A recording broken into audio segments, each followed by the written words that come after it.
in our communities. Let me do that again. Welcome to our technical assistant workshop on climate resilient land use strategies. So today you'll hear from some of us MAPC and NEPRA staff. But before we start, I just want to give a shout out to Ian from NEPRA, Carrie from NEPRA, Kat, myself, Van, and Sarah from MAPC.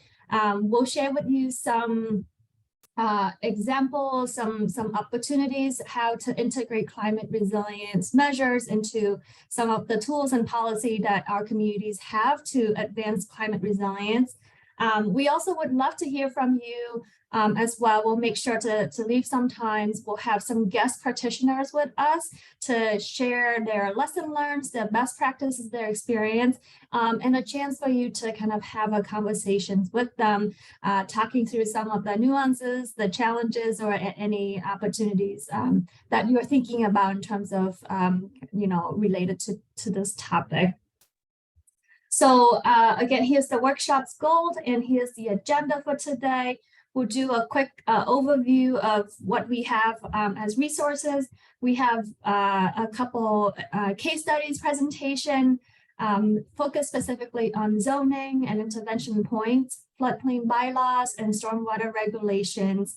And then we'll have sort of a smaller breakout groups sessions. We'll call it open house, so that you can actually jump around and talk to some of the practitioners who have done similar work, in case you're interested in learning more about what they've done, what their experience, and any tips and tricks that they may have to share with you.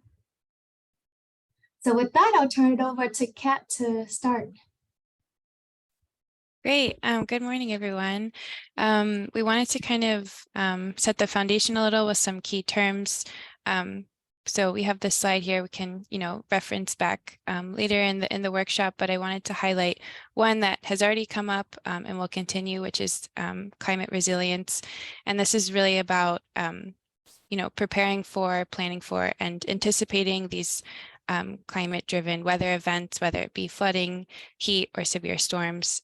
So this is really helping to make sure our communities can be resilient, and that our systems and tools have the capacity to handle these weather events. So that's just one key term I wanted to highlight. And next slide. So I wanted to introduce everyone. If you haven't seen this before, we have a climate resilient land use strategy kind of toolkit hosted on the MAPC website. And if we follow the link at the bottom, which I can post in the chat shortly, but Van will share it now if you can. Great. So this is, if you follow that link, this is the landing page that you'll see, and we have a little blurb kind of introducing why we have this tool. We hope to highlight regulatory language and policy examples from the communities that MAPC works with. And if we scroll down, you can see these 9 categories that we have. And so 3 of them we'll kind of focus on today, but of course they're all equally important. So if we click on one of them, for example, stormwater sure. So if we click on one and scroll down a little, it kind of gives you just an introduction to this tool. And further down we have, this is where we really show that language and these examples. We have lots of links in these kind of subtopics. As you see, we have various different for the different topics. Here we have 3. And so we have, a whole plethora of resources and links that you can click through and continue to learn about. And we're always looking to update this resource. So if you have anything that you'd like to add, let us know. We'd love to keep building this out to make it as effective as possible. And if we go back to the landing page of the website, great. And then scroll down a little bit more. We have a few additional resources, such as resilient checklists. And these are really just to help people make sure that, you're covering all your bases and just making sure that you're just reminding you of things that have worked in the past. We have done a few webinars that are recorded and posted on the trainings and videos page, as you can see here. So feel free to watch those if you didn't have a chance to attend those. And then we also have more terms that are further defined on the website. So feel free to poke around if you haven't already, and let us know of anything that you'd like to add, or things that you found particularly helpful. So that's one resource that MAPC has developed. And yeah, so I'll pass it back to the PowerPoint, and I think onto Sarah to introduce zoning. Thank you. Thanks, Kat. Hi, everyone. I'm Sarah Scott. I'm a land use planner at MAPC, and I am going to highlight some of the zoning related resilient strategies that are in the toolkit that Kat was just walking you through. And I know folks here have a variety of backgrounds, maybe a little bit more on the conservation and environmental policy side. So you probably know about zoning, but maybe feel like there's a mystique around it, or you don't fully, you're not the person who does zoning day in and day out. So I first wanted to just say why zoning, because I think that it can kind of seem like a black box sometimes for folks who aren't actively working with zoning all the time. And for me as a land use planner, I think the importance of zoning is that it's a way to embed your various policies through development standards, right? So it's not necessarily going to be one big project that a city or town is going to be able to implement, right? It's going to be a little bit more incremental, but you still have this opportunity to incrementally build resilience over time as properties are redeveloped. And so I think that part of the relevance of zoning when we're talking about climate resilience is that it helps to bolster some of the other regulations that you have. So whatever your regulations are in terms of stormwater management or wetlands, right? All the work that the conservation agents and conservation commissions are doing. There's a way that you can really reflect that in the zoning to have really almost like a climate and all policies approach, making sure that all those regulations are aligned. So that's my pitch. If you can go to the next slide, I'll show you that there's actually a number of different zoning related strategies that are highlighted in the toolkit. They're pulled out to be a little bit more specific, just because there are so many different ways that you can use zoning with kind of intervention points. And I think it's important to note that some strategies are more effective than others. It really depends on the situations. It depends on the needs of your community. It kind of depends on how your community uses zoning, what kind of development review is done, what kind of staff capacity there is. I think one thing to note is that there are also pros and cons of specific options, just universally. So for example, with special permits, sometimes they can be a free pass, but other times they can have really strong standards and guidelines that maybe a planning board would use to approve a special permit and put some extra conditions on a project. I think another thing that's important to note is that there is a difference between the regulations that can be adopted that don't require a town meeting vote versus bylaws or ordinances that need a town meeting vote or need a city council vote. So that can also be an effective way to set perhaps more flexible or higher standards. And we'll show an example of that too. So, so I'm going to just give you 3 examples of specific communities that are highlighted in the toolkit. So the first one, if we can go to the next slide, is an example of a floodplain overlay district. So it's a zoning overlay district, and Van's going to talk a little bit more about these, but the example that we're highlighting here is Sudbury. And I will just say that we are, with the toolkit, we're trying to highlight examples of what communities have done. It's not necessarily an endorsement. We're not necessarily saying these are all the best practices and you should just copy and paste them.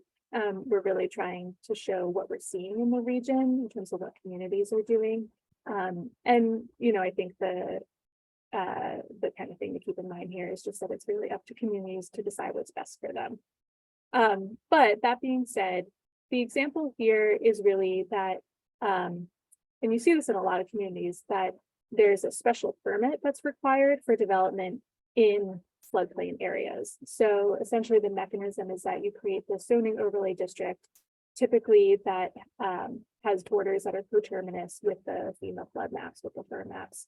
And then any development that occurs in that area, or development maybe at a certain threshold, then triggers requirement for a special permit. So the nice thing about having these special permits is that you can regulate use, but then you can also regulate the development itself. So in terms of use regulation, oftentimes what we see in communities is that the permit is required really for any kind of construction or reconstruction, as well as any kind of dumping or filling, just like moving soil. But then there are also some uses like agriculture or recreation that are exempt from special permit requirements because it's assumed that they have less of an impact on the floodplain. I think one of the reasons why these special permits are useful is that they really provide an opportunity for education and negotiation, as well as hopefully mutually beneficial outcomes. So it's a way for a developer to talk to the city or town and really try to figure out how can we ensure that these standards are being met, and these standards that are maybe a little bit higher than what we would expect outside of this district. One of the other benefits of having these special permits is that it can help ensure coordination among different regulations and different review bodies. So again, it's not just a conversation between the developer and, for example, the planning board, but it could also be a conversation between the planning department and the conservation agent and maybe the town engineer to really try to find a solution that's best for the town. So here on the slide, I won't go through all the language, but just one of the things that's really useful, I think, about the toolkit is that it provides specific language that each of these communities have adopted. So here you can see the specific standard that Sudbury has adopted. And if you go to the website, you'll be able to link directly to their bylaw. So that's the first one. The second example is an example of site plan review. And site plan review is essentially a means of managing both the aesthetic and the environmental impacts of land use. And it's regulating permitted uses. So kind of like special permits, it's not about prohibiting development. It's not like a zoning variance where you're kind of going to the zoning board with your hat in your hand saying, like, I know I'm not supposed to do this, but I really want to do it. Will you let me? Special permits and site plan review are much more about kind of assuming that the thing will go forward, and how do we make it the best that it can be? How do we make sure that it follows these standards? And the purpose really of site plan review is to assure that there's protection of the public interest that's consistent with a reasonable use of the site for these permitted purposes. And part of the reason why we wanted to highlight site plan review in Lexington in particular is because there's a difference here between the standards that are in the zoning bylaw and then the language that's in the planning board regulations. So this first bullet here, that's the language in the zoning bylaw. So that's the language that has to be adopted at town meeting. And you can see how it's fairly broad, right? Sustainable, climate sensitive, environmentally just site design practices, which is helpful because it's specific enough that I think most folks would generally understand what that means and you know, what qualifies. But it also gives you a little bit of flexibility to determine what that really means kind of in a specific practical way. And so then you could use the planning board regulations to have those specific goals and requirements. So here in Lexington, it's about low impact design, it's about net zero techniques, it's about reducing heat island impacts. So it's much more specific to the needs of the community. And I think that with site plan review, but really I would say with any kind of zoning intervention, it's really important to have clear standards that can be reasonably interpreted and reasonably met. because the last thing that you want is to spend a ton of time crafting these standards. And then if you're not the person who is, for example, the building inspector, who's going through to check and see if these are being met, you know, then it's kind of out of your hands. Okay, so the last one is design standards and guidelines. And this might be a little bit different than something that you've seen in your community or even in other communities in the watershed. But I do think that it's something that we're starting to see, especially kind of like more densely developed areas start to approach, which is this idea of a performance-based standard. So it's really kind of like a design standard or a design guideline. It's a way to complement prescriptive standards, so standards that say like you must have 3 trees per acre of land or that kind of thing. Whereas these performance-based standards, they're a little bit more flexible in terms of how you meet the goal, but the goal, the outcome is very, very clear. So both Cambridge and Somerville now have these performance-based standards. In Cambridge, it's called the Green Factor, and Somerville is called the Green Score. They're a little bit different in terms of what their goals are and what their strategies are. Somerville is a little bit broader, just looking at urban landscape elements that manage stormwater, filter pollutants, reduce the urban heat island, provide habitats, like these kind of broader environmental goals. Whereas Cambridge's is very specific. It's only focused on cooling. It's only focused on reducing the urban heat island. So because of those goals, the range of strategies that the two standards have are a little bit different. But with both of them, it's really about trying to have a ratio of the weighted value of various building and site elements to the total land area. So if you have a really small site, you're not expected to do as much. If you have a really big site, you're expected to do a lot more. And then it gets a little bit more nuanced from there. But I think that these kinds of flexible performance-based standards are a way for a community to say, like, look, we don't really care how many trees you plant. We just care that you're providing enough shade as you're redeveloping a property. And here are 5 different ways that you can do that as long as you meet the target goal. So that's it for me. I hope that folks have an opportunity to go and look at the website and look at some of these examples. And happy to chat with anyone about zoning specific strategies, either in the breakout sessions or after today's presentation. So I'll turn it over to you, Van. Thanks, Sarah. Yep, if you have questions for Sarah, let's hold all the questions to the end of the presentation in a few minutes. If you have questions you would like to put in the chat, please do so. And as Sarah mentioned, we'll also have some smaller breakout sessions that you'll be able to talk in more details with Sarah and our guest practitioner, John, in their breakout room as well. So let's talk a little bit more about floodplain zoning.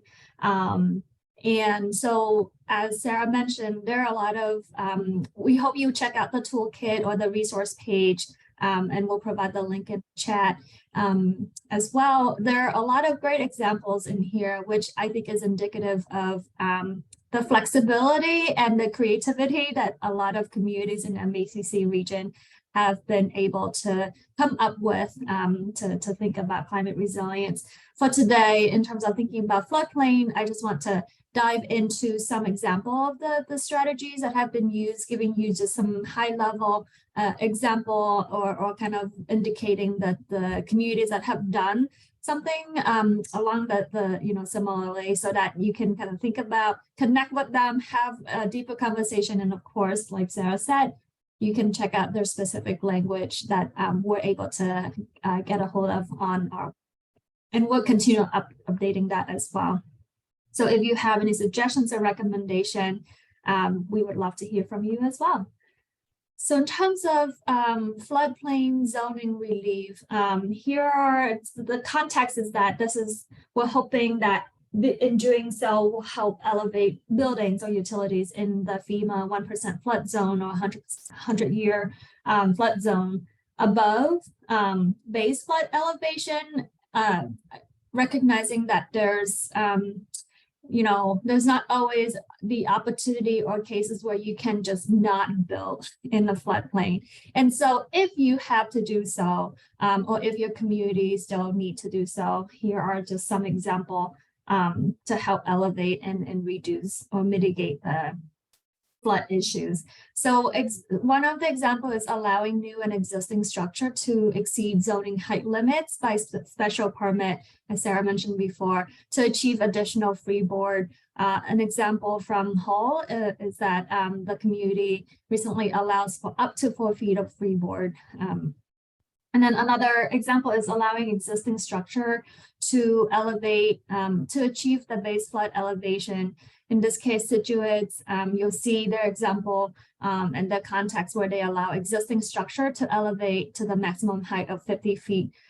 Sarah and I had this conversation before in terms of kind of allowing, exceeding or extending zoning height limits. And we would love to kind of see, where a year or a couple of years from now, in terms of sort of like where are they at and how does that looking like? Obviously, understanding that, the language is going to be interpreted perhaps differently by different folks who are going to be granting the permits and things like that, for example.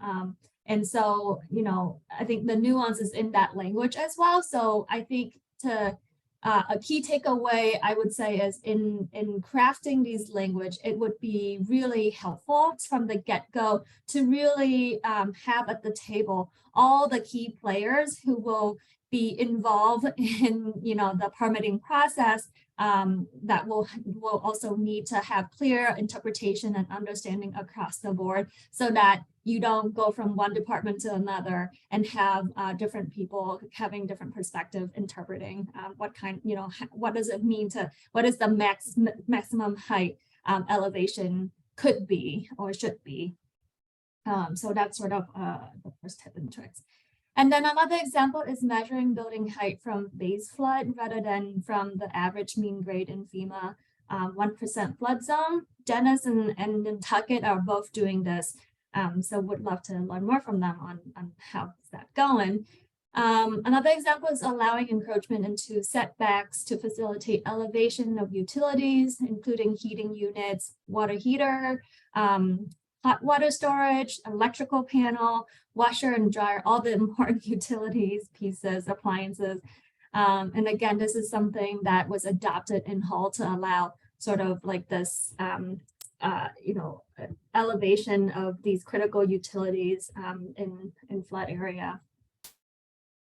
And again, so this is just kind of broadly, but here are some examples that folks have gone above and beyond to sort of make sure if you are planning in floodplain area or in areas prone to flooding, that you're able to reduce the impacts of flood that, as we all know, is happening more frequently and more intensely. And then just back on the floodplain overlay district. So as you know, all the communities that participate in the National Flood Insurance Program and NFIP are required to enforce minimum regulations, and typically through the adoption of a floodplain overlay district. So the floodplain overlay district encompasses the FEMA special flood hazard area, also known as the 1% chance or the 100-year flood zone. And so one thing to note is that the state actually has developed a model floodplain bylaw ordinance that identifies the required and recommended language. So that really is a great start. And we have a link to that on our resource page as well, so that you can take a look at. And the latest version is in 2020. And so that's sort of the really great base to start with, that you really can just look at and compare and use that to update your or to craft your own language. This latest 2020 model includes minimum state requirements for building code wetlands that apply to the FEMA special flood hazard area as well. But we recognize also that there are limitations and restrictions associated with the FEMA flood maps, and the state building code that can make it challenging to craft regulations related to reducing flood and flood damage and things like that. However, we want to note, and you'll see in the examples on our resource page, that it did not prevent many communities to go above and beyond these federal and state minimum requirements to reduce their vulnerability to flood. And so here are some of the example of that. And most of these, I think there are some inland example. For example, Sarah showed earlier of Sudbury, Millis, but the majority of them, as you might expect, is from coastal communities. So that's just something to note as well when you're thinking about the language and what would work for your communities as well. So first and foremost, some of the example and those strategies is to establish a strong purpose for your bylaw and ordinance. This is the initial section of any of the floodplain overlay bylaw. Again, a broad and inclusive description of the purposes will really strengthen and support, kind of the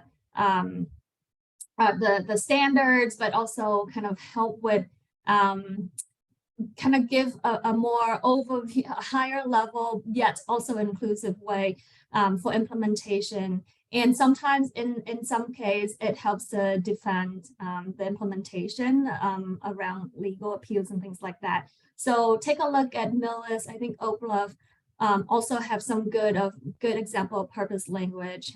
In Millis, they specify things like minimizing rescue and relief efforts associated with flooding by being more prepared proactively, ensuring that potential buyers are notified if a property is in the special flood hazard area, some of that comprehensive language. In Oak Bluffs, they specifically mention sea level rise. It seems so simple, I guess, in my perspective, yet it's so powerful because it is kind of giving that kind of coverage that you'll need to sort of set the stage for your bylaw there.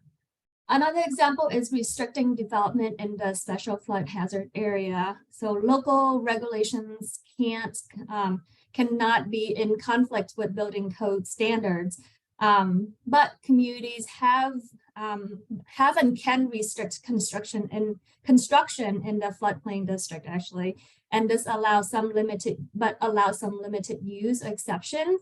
So for example, in Hingham, they does not allow new construction in special flood hazard area unless you get a special permit by showing that the locations are not subject to flooding.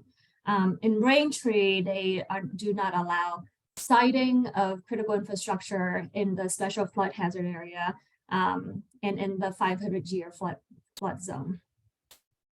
Another example is expanding the floodplain district to include areas outside of the FEMA special flood hazard area.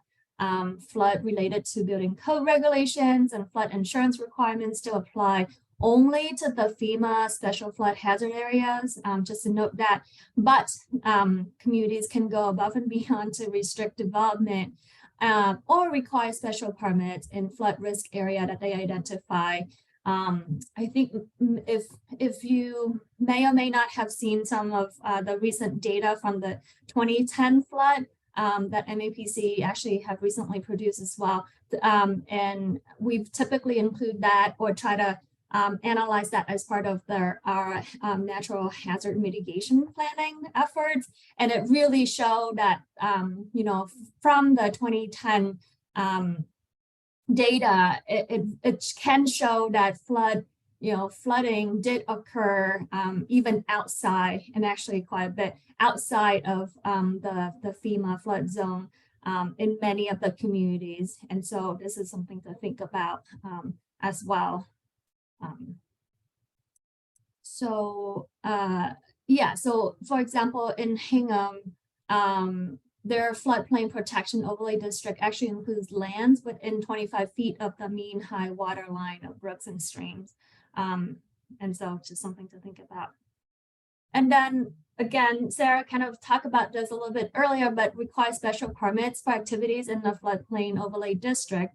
So it does really offer opportunity for greater oversight, so community can really use the review process to restrict development, or kind of really make sure you're able to educate the developers, those that are the potential construction opportunities, and to advocate for adoption of strategies that really can go beyond the building code minimums to reduce flood risk and damage.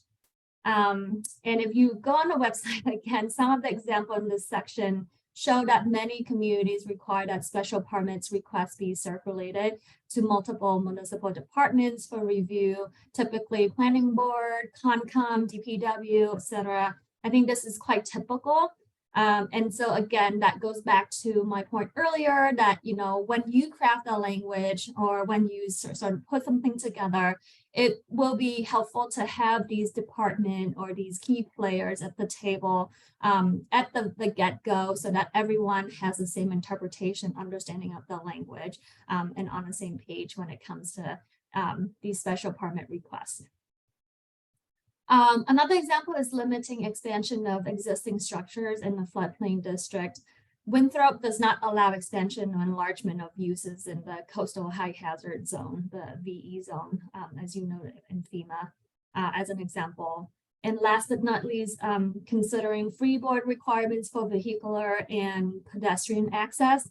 So my understanding is currently municipalities cannot exceed the freeboard requirements of the state building codes for structures, but they can consider freeboard requirements for vehicles and pedestrian access. For example, one of the examples in Marlborough, which they requires access to be 1 foot above the base flood.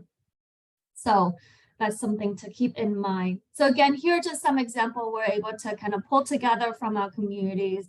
That all of them are examples and case studies that are available for you to take a closer look at. And of course, I think these are just some of the examples that we're able to collect, and we would love to hear from you or from anywhere else that you're what else that you have done that we can add to the list so that other communities can learn from you as well. So with that, here are just again some of the language and approaches that we have. And again, the state model floodplain bylaw is also available on the website for you to take a look at and take advantage of. So with that, I'll turn it over to Carrie. Hi, everyone. Unsurprisingly, I am going to talk to you about stormwater regulations. So next slide, please.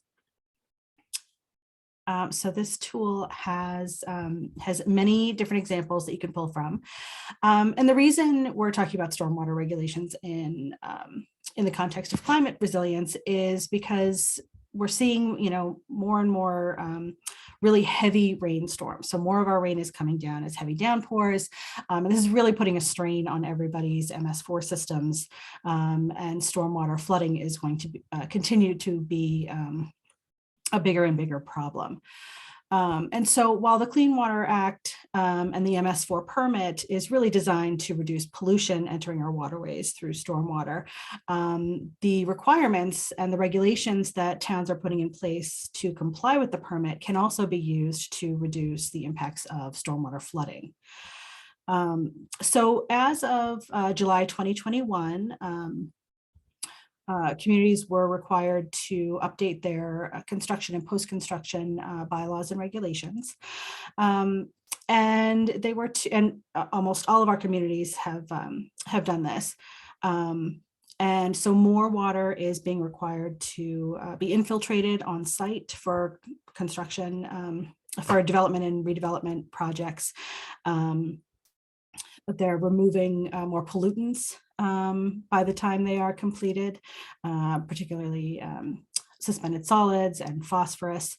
But the rainfall data that is required to be used is pulling from the 1960s, which really isn't helping us at all when we're talking about building climate resilience.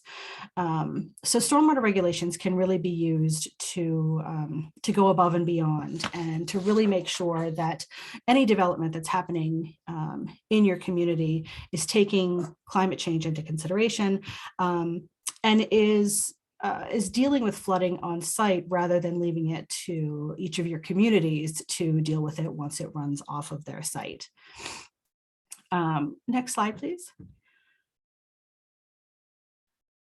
So again, this toolkit has several examples of ways that communities can enhance their stormwater regulations to make themselves more resilient to climate change.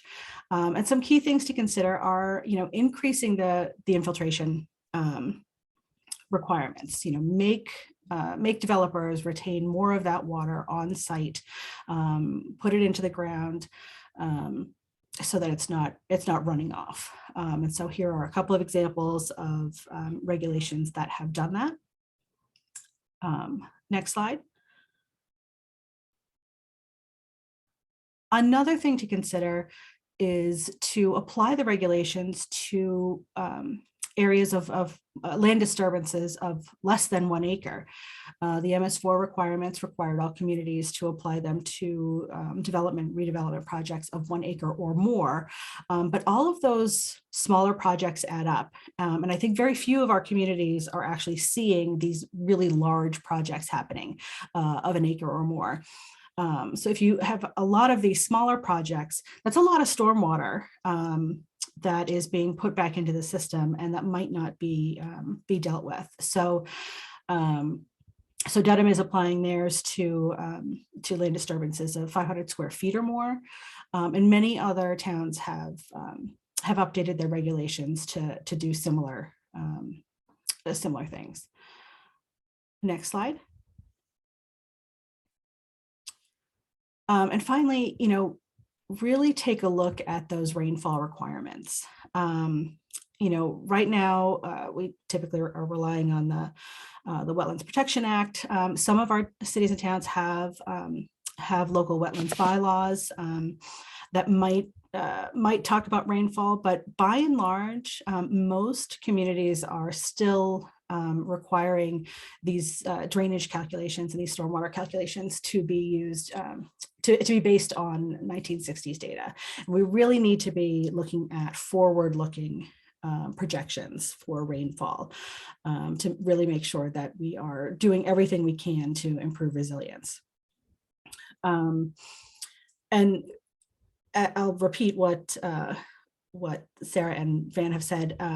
It's really helpful when looking at stormwater regulations to have various departments talking to each other, right? You want the same interpretation and the same applicability of stormwater standards to both upland and wetland development and redevelopment. The other thing is, we recognize that there are certain things that are going to be more politically feasible, that staff resources can be an issue. If you're applying these standards to smaller projects, you're going to have more applications to review. And we recognize that that's more work, and resources are finite. So really, we want you to do the best that you can. Next slide. And to that end, we came up with a model stormwater bylaw and regulations. And we based it off of Westwood's 2016 bylaw. At the time, they were sort of ahead of the curve. They had updated their bylaw and regulations to comply with the draft 2016 MS4 permit, which in some ways went a little above and beyond what actually was finalized in 2018. And we did this because we knew it would be difficult for some towns to, quote unquote, be the first to do something and to really go out on a limb and go above and beyond what the MS4 might require. So we started with Westwoods, which we thought did a great job of really looking at the MS4 as sort of the minimum that communities should do, and used it to enhance certain aspects. So next, you click it again, delete enemy. So we took their bylaw and regs, and then we added, we annotated it and added decision points. And some of those decision points are, require the use of updated rainfall data, apply it to land disturbances of less than an acre, really update the definitions within the bylaw and the regs to integrate both the MS4 requirements and the Mass stormwater standards. It applies directly to, it applies to discharges directly to waterways, all waterways, not just the federally recognized ones. It adds the MS4 general performance standards for stormwater management. It requires the retention of 1 inch and a minimum retention, pollutant removal, whereas the MS4 is an either or standard. And it requires all BMPs to be optimized for pollutants, regardless of impairment or TMDL status of the receiving waterways. So again, it sort of provides an example of ways you can go above and beyond the minimum requirements of the permit, and provides actual language you can take a look at. It's intended to be modified based on a particular community's circumstances and feasibility, but we thought it was helpful to have something that was based on something that one of our communities had already done, to sort of provide some guidance. And I think with that, we're done. Great, thank you, Carrie. And I just want to reiterate your point that we don't want you to have to reinvent the wheel, knowing that there's limited staff time, and it can be challenging or daunting, more daunting than anything to thinking about adopting new regulations. But we hope that some of these resources that we share with you today and on our website show that, and something that you can reassure your elected officials too, that, the language can be reasonable and workable, and it has been done. And the typical questions that you might get from, select boards, counselors, town managers, who else has done this? And hopefully this is the resource that you can point to say, look, we can actually talk to some of these communities to learn from them, or borrow and use similar language to make it work for your community. So I'm going to pause real quick for any quick question before we move into sort of smaller group discussion.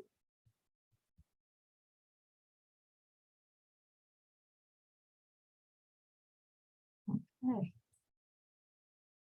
All right. So let's go into group. We're actually right on time. So there'll be 3 breakout room today. You'll be able to choose whichever your own journey, whichever room that you would like to join. Unfortunately, my guest petitioner could not make it today. So it'll be just me. Full disclosure, I am not a floodplain expert, but I am more than happy to kind of help you brainstorm, think through the resources and things like that. And also, I would love to just hear any challenges and things that, MAPC and NEPRA can help sort of brainstorm, creating resources or support to help, support you in that sense. So that's my room 1. Room 2 is on stormwater regulations with Carrie and Phil to talk through the experience and what they've done. And in room 3, we have Sarah and John from Cambridge, again, also thinking through like all the different details around zoning. So with that, Kat, would you like, okay. So I think you're able to find a room to join.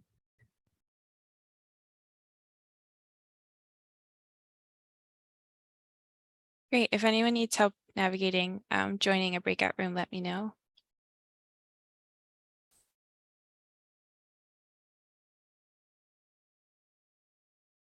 Hi, Martin. Hello, everyone. Welcome back, everyone. Hope you had a good conversation. Saw some groups had a lot of folks hanging out in there. Anyone had any questions or comments or any key takeaways you would like to share with the group?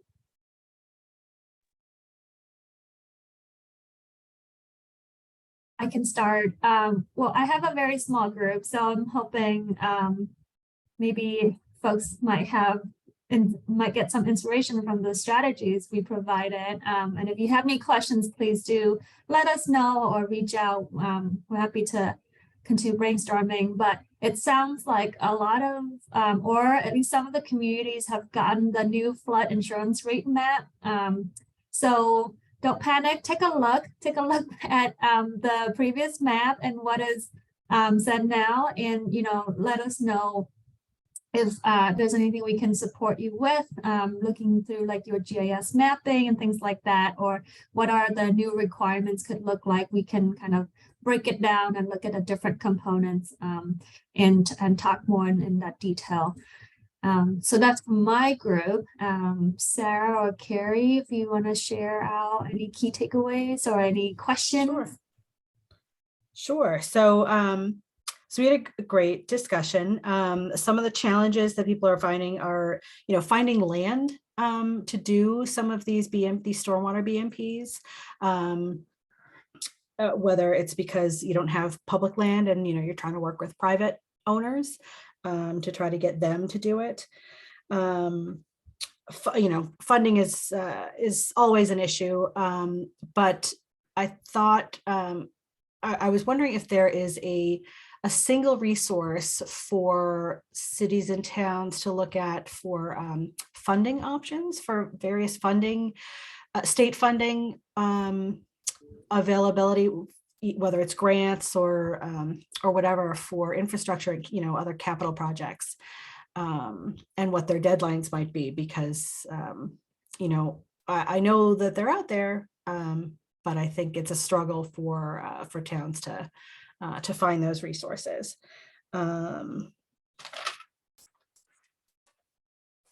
Another suggestion was to take a look at the exemptions from stormwater regs. So if you're seeing that most of your development is single family homes and those are generally exempt, maybe start applying your stormwater regs to single family homes, because those are all adding up as they're adding in. And then finally, trying to get at the financing and maybe create an enterprise fund. It's politically, can be an issue, but also there are more competing issues. So PFAS is a major competitor here for funding. So that could prove challenging moving forward with the new drinking water regs. Yeah. Thank you. Curious to see too, like what's going to come out from EPA and how is that going to trigger any new regs from state on the PFAS issues too. Sarah? Yeah, so one of the things that folks are talking about in our group is that towns are often understaffed and under-resourced, and that the priorities that town staff are given for their work tends to be very deadline oriented. And so unless there is political support or pressure to kind of do bigger picture or longer term work, that it can be really hard to, for example, take a step back and really think about doing some of these climate resilience land use strategies. But we were also talking about how there are so many different intervention points that, one option is really that we try to do a full-scale assessment and develop a roadmap for how you're going to use those intervention points. But that can be really overwhelming and there might not be capacity for that. But that kind of another perspective would be to really just try to embed climate planning and climate goals in all the other work that's being done. So whether that's updating a community's comprehensive plan, or doing visioning process, or updating subdivision regulations, really trying to think about how does climate fit in here, and having the climate advocates ask for a seat at the table. And then one other thing that was mentioned was that the stormwater standard for redevelopment is often maximum extent practicable, which can make it really challenging for cities and towns to push developers to meet higher standards, because they can just say it's not practicable and leave it at that. And thank you, Amy, for posting. Looks like if you can provide the link to, I'm missing something, but she's sharing some available grant programs. Oh, there it is. Thank you, to look into. And yeah, we'll definitely be on the lookout and continue brainstorming how to be creative with the existing state grants, you know, and also like FEMA brick grants. I think a lot of towns and communities can really take advantage of that program soon as well. So yeah, this is, I think, if no one have any additional comments or questions, you certainly can always reach out to us after this when you realize, oh, you have a questions or any additional suggestions. Again, as we want to update and maintain, you know, this resource page for all communities. So if you have a great example or anything that you're, you know, adopting or drafting or developing in the upcoming months or years, please do share with us so that we can post that on our site as well, or any suggestions, any lead that we can take a look into. That would be helpful. Again, thank you for joining. I do want to take a moment, I forgot at the beginning, to acknowledge and send out gratitude to John Bodak and Phil Paradis for being our guest practitioners with us today. You clearly draw the crowd. So really appreciate your insight and you know, your experience sharing with us. But yeah, well, thank you, everyone. Have a great day, and we'll talk to you soon. Thanks, everyone.